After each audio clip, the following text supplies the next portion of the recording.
les amis, on commence bien 2025 avec la victoire de l'AC Milan en Super Coupe d'Italie. Victoire 2-1 avec un peu de chance, hein, il faut le dire. Hein. On n'a pas vraiment mérité de gagner ce match, mais ça fait du bien, un peu de chance. Et moi je m'en fous, on commence la nouvelle année avec un nouvel entraîneur et une nouvelle victoire, ça fait plaisir. Donc on affrontera l'Inter en finale de Super Coupe d'Italie. Ça me rappelle de mauvais souvenirs, la dernière Super Coupe d'Italie. C'était il y a, je sais pas, 1 an ou 2 ans et on avait perdu 3 ou 4-0. C'était un carnage. Mais là, voilà, le plus important, c'est de remettre de l'essence, de raviver la flamme, de faire espérer les supporters. Bon, après, voilà, hein, on va pas oublier la contestation envers la direction, envers le propriétaire Jerry Cardinale. Mais voilà, le plus important c'est l'aspect sportif, contrairement à ce que peut penser la direction et les propriétaires qui s'en foutent de l'aspect sportif. Mais du coup voilà, Conceição, on va te laisser travailler. Voilà, je sais que tu es arrivé un peu à l'improviste, tu n'as eu pas beaucoup de temps pour mettre tes idées en place. Après, je dis pas, hein, on n'a pas fait un bon match, hein, comme je l'ai dit. En première mi-temps, on avait fait 0 tir cadré et ça, c'est vraiment honteux à voir parce que c'est des choses qu'on voyait déjà avec Fonseca. Après, bon, ça se voyait qu'il y avait un peu de confusion tactique et tout ça. Mais surtout en défense, souvent, on se faisait prendre à revers par les contre-attaques éclair de la Juventus avec un Yildiz qu'il faut pas laisser tout seul. Là, Théo Hernandez a merdé et je pense aussi Mike Maignan aurait pu la prendre la balle même si elle est partie à toute blinde. Et on arrive à remonter au score vers la 71e minute grâce à un penalty concédé par Locatelli. Oh là là, grande capitano Locatelli, voilà, qui avait était formé à l'AC Milan et qui disait ah, c'est une fierté d'être le capitaine de la Juventus, j'ai toujours été supporter de la Juventus, alors que quand il était à Milan c'était un grand supporter de l'AC Milan. Enfin bref, voilà, tu l'as payé. Et encore on a eu de la chance aussi sur penalty parce que Di Gregorio la touche, voilà, parce que Pulisic n'avait pas bien tiré le penalty. On a eu de la chance sur le deuxième but, 4-5 minutes plus tard, avec c'était qui, Moussa qui voulait centrer au second poteau pour suite à une contre-attaque, mais Federico Gatti nous dévie la balle directement dans les buts. Di Gregorio, je pense il était trop avancé, il a voulu anticiper du coup justement ce centre au second poteau. Il a été pris à revers et quel plaisir, même si on a mal joué, même si c'était pas parfait, au moins on a vu des joueurs qui couraient sur le terrain. Et ça, souvent avec Fonseca, on voyait une équipe qui n'avait pas envie, qui se donnait pas à fond. Là, tout le monde s'est donné à fond. Après voilà, il reste quelques joueurs qui sont limités tactiquement, vraiment tu te demandes pourquoi ils jouent à l'AC Milan. Bon, je vais revenir sur Emerson Royal. Je suis désolé, tu me fais quoi, entre 5 et 10 centres par match, tu n'en réussis même pas un seul. Pour moi c'est pas un niveau pour être à l'AC Milan. Enfin bref, après bon, la défense centrale, non en vrai là le but qu'on s'est pris c'est vraiment du côté de Théo Hernandez. Même ce soir, il a loupé un but devant la porte de la Juventus. Bon, voilà, peut-être qu'il lui faut du temps avec le nouvel entraîneur de reprendre confiance et tout ça. Le plus important, c'est la victoire. Bon, Mike Maignan aussi, voilà, pour moi, il a fait une boulette. Il aurait pu surtout de Mike Maignan, on s'attend à de grandes parades parce que c'est Mike Maignan. Pour moi, c'est un des meilleurs gardiens au monde, donc on s'attend à plus. Et forcément, là, il aurait dû l'arrêter selon moi. Après, voilà, rien à enlever à Yildiz qui a fait un beau but et c'est un excellent joueur. J'aurais bien voulu l'avoir à l'AC Milan, mais voilà, du coup, Milan qui s'est présenté avec un 4-3-3 au milieu de terrain.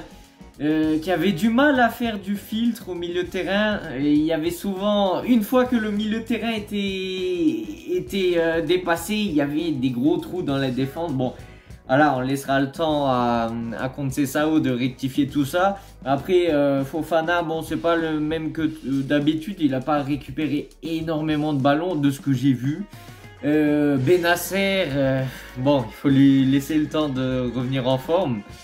Mais Benacer, je sais pas combien de ballons il a perdu, au moins une dizaine. Et c'est des fois des ballons très très dangereux. Après, il y avait qui d'autre? Reinders, fatigué, je trouve. Après, voilà, il a fait la différence quelques fois. Il a fait une belle frappe, mais bon, en seconde période, hein, parce qu'en première période, 0 tir cadré, c'était la honte. Hein. Après, là, je suis ravivé par la victoire de l'AC Milan. Après, c'est pas un résultat. Si, c'est un bon résultat contre la Juventus, mais c'est pas une prestation à la hauteur de nos attentes. Bah, après, voilà, il faut laisser le temps de laisser travailler Conceição. En plus, il lui manquait Leao, il lui manquait Chukwueze, il lui manquait Okafor, il lui manquait pas mal de joueurs, donc il a réussi à bien s'en sortir. On commence bien l'année. Moi, je suis content.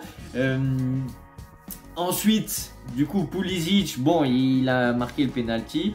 Bien joué à lui. Voilà, on a besoin on avait besoin de lui. Il s'était blessé. Il a réussi à revenir in extremis.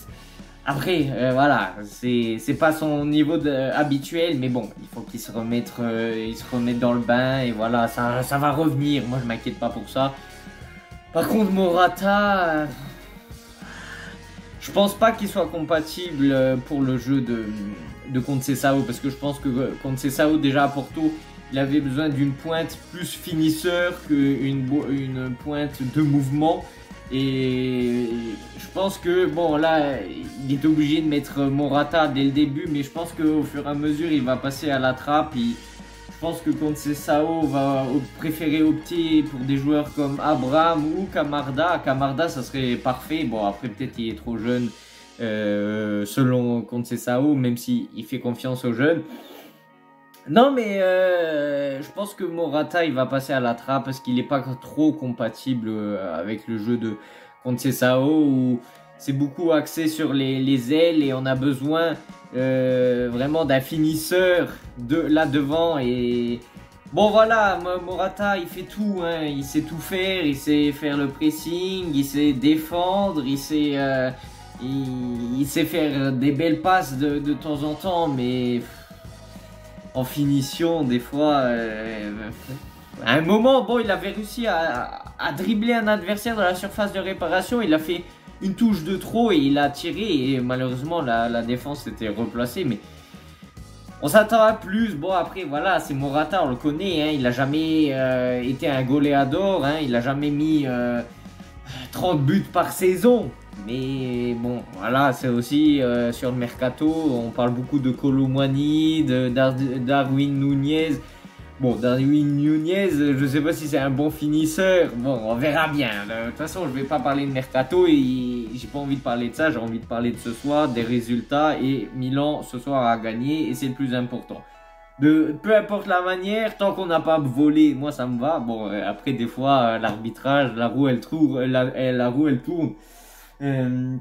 Mais voilà, bonne entrée de Abraham, hein. Vous savez que je suis pas copain avec lui, mais en vrai il a apporté son aide, voilà. Sur les contre-attaques il a été utile. Après c'est pareil, hein, pour moi c'est pas un numéro 9 finisseur Abraham, c'est plus un numéro 9 de mouvement ou de contre-attaque.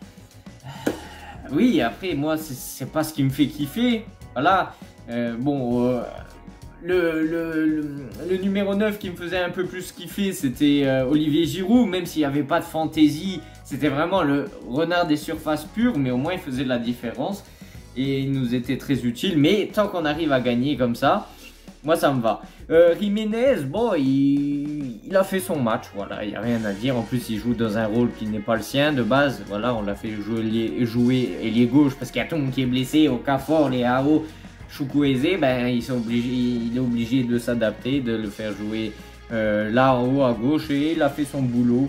Après, comme j'ai dit, Hernandez, bon, il doit rectifier un peu son comportement, mais c'est un peu mieux. Mais moi, je suis content parce que j'ai vu une équipe qui était soudé ce soir, qui avait envie de gagner, contrairement à Fonseca qui les endormait sur le terrain. Je sais pas ce qu'il leur disait, il leur racontait une histoire dans les vestiaires, c'était pas possible. Mais là, je suis content d'avoir un sergent du coup sur le banc de l'AC Milan, parce qu'il a l'air bien énervé, bien vénère là. Du coup, c'est ce qu'il faut là, un peu pour réveiller tout le monde, et voilà.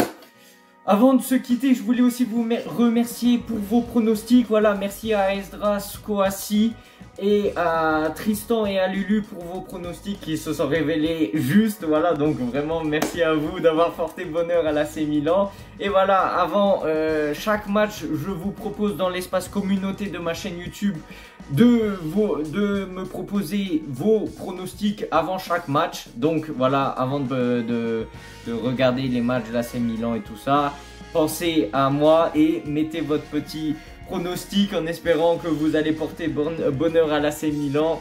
Et voilà, sur ce, on se retrouve pour une prochaine vidéo. Dites-moi ce que vous en pensez dans les commentaires. Encore merci pour tout, pour l'année 2024. Voilà, encore bonne année à tout le monde. Et voilà, je voulais vous remercier pour les 450 abonnés, ça fait plaisir. Oh, j'ai été voir juste avant, 451, autant pour moi, mais voilà, merci infiniment. Et on se retrouve bientôt pour la prochaine victoire de l'AC Milan, j'espère. Sur ce, ciao ciao, à la prochaine. Wake up, today's gonna be a good day. Wake up, today's gonna be a good day. Wake up, today's gonna be a good day. Wake up, today's gonna be a good day. Wake up, today's gonna be a good day.